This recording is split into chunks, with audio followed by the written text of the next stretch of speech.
অনিন্দ সুন্দর বেনে বউ জুটি আষ্টে পৃষ্ঠে আটকে পড়েছে জালে, ছটফট করছে মুক্তির আশায়। তবে কৃষকের শ্রমে ঘামে ফলানো আঙুর রক্ষায় ক্ষেত জুড়ে দেয়া জাল থেকে কোনোভাবেই বের হতে পারছে না তারা। এমন পরিস্থিতিতে বেশিরভাগ পরিণতি হয় পাখিদের প্রাণ হারানোর মধ্যে। এমন চিত্র যশোরের মনিরামপুর উপজেলার হেলাঞ্চি গ্রামের। সচেতন আঙুর চাষী আকবর আলীর সহৃদয়তায় পরিবেশ বন্ধু প্রকৃতির এ সন্তানরা আবার ডানা মেলে নীল আকাশে। বিভিন্ন ধরনের পাখি, হলুদ পাখি, শালিক, বিভিন্ন ধরনের পাখি। তা আসি পাখি জালে জড়ায়। পাখি আসলে এই আঙ্গুর খাওয়ার জন্যই খুবই উদ্বিগ্ন। তা ওরা চেষ্টা করে আছে ঢোকার জন্য, অনেকে জড়ায়। আমি সবগুলো ছাড়াই দিই আস্তে আস্তে করে। আমার হাতে কোনো পাখি এ পর্যন্ত মরেনি। আসবে এবং এই আঙ্গুর খাওয়ার জন্যই তো আসবেই। তা আমি মূলত পাখি জড়ালে সেটা সুন্দর করে ছেড়ে দিই। সতর্ক থাকি সবসময়। পাখি তো আমাদের ভারসাম্য রক্ষা করে। আর পাখি মূলত এমনই একটা জিনিস, বিভিন্ন ধরনের যে খাদ্য খাবারগুলো ময়লা মানে ক্ষতিকারক যে পোকাগুলো খায় তারা। ফসলের ক্ষতি এড়াতে জমির উপর ছাদের মতো লাগানো হয় জাল। বেগুন, ড্রাগন, লিচু ও আঙুর চাষে জাল ব্যবহার হচ্ছে বেশি। এসব ফল খাওয়ার লোভে অবলা পাখি এসে আটকা পড়ছে জালে, মারা যাচ্ছে শত শত পাখি।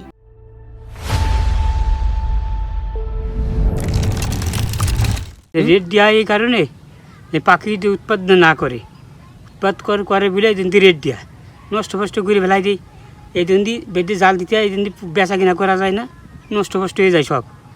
যেটা বাইতে যায় সেটা যে ছাড়াই দিলাম, আর যেটা মরে গেল সেটা মনে করে এবার পিঠে ফেলাই দিই, গন্ধ শুকার ভয়তে গন্ধ এসে যায়, তাই দিই। ফসল রক্ষায় ব্যবহৃত এ ধরনের জালগুলি সাধারণত নাইলন দিয়ে তৈরি, যা মূলত ইলিশ জাল নামে পরিচিত। এই ধরনের জালে সহজেই জড়িয়ে যায় পাখি, আবার মশারির জালে এই সম্ভাবনা কম। ফসল ও পাখি উভয় রক্ষায় ছোট ছোট ফাঁকের জাল ব্যবহারের কথা বললেন কৃষি কর্মকর্তা। ফসলকে রক্ষা করতে গিয়ে উপরে নেটিং করছেন। এই নেটিং করার ফলে আমাদের যে প্রকৃতিতে পাখি রয়েছে, বার্ড বিভিন্ন ধরনের, এইগুলো যদি নেটটা খুব বেশি বড় সাইজের হয়, মেশ সাইজ, তাহলে এই পাখিগুলো কিন্তু আটকে যায় এবং তারা অনেক সময় মারা যায়। তো প্রকৃতিকে রক্ষা করার জন্য এখন কৃষক ভাইয়েরা যে ছোটো সাইজের নীল যে নেট, ওইটা প্রচলিত বাজারে বের হয়েছে। আমার মনে হয় ওইটা যদি দেয় তাহলে এই পাখিগুলো রক্ষা পাবে এবং একদিকে তাদের বেগুনের ক্ষেত্রে রক্ষা পাবে, অন্যদিকে প্রকৃতির যে বন্ধু পাখি সেটা রক্ষা পাবে এবং পরিবেশ ভালো থাকবে, নির্মল হবে। এবং আপনারা জানেন যে এই পাখি কিন্তু বায়োলজিক্যাল কন্ট্রোল হিসাবে পরিবেশে পোকা দমনের কাজ করে থাকে। তো সেটা আমরা যদি কৃষক পরামর্শ দিয়ে যাচ্ছে যে কৃষক ভাইরা এই বড় সাইজের নেট না ব্যবহার করে ছোটো সাইজের মেস, যে সবুজ নেট, এটা ব্যবহার করবে, তাহলে তারা প্রকৃতি এবং পাখি ফসল সবই রক্ষা করবে। ফসল রক্ষায় জাল ব্যবহারে আমাদের একটু সচেতনতা নিশ্চিত করবে মুক্ত আকাশে পাখির বিচরণ, রক্ষা পাবে প্রকৃতির ভারসাম্যতা।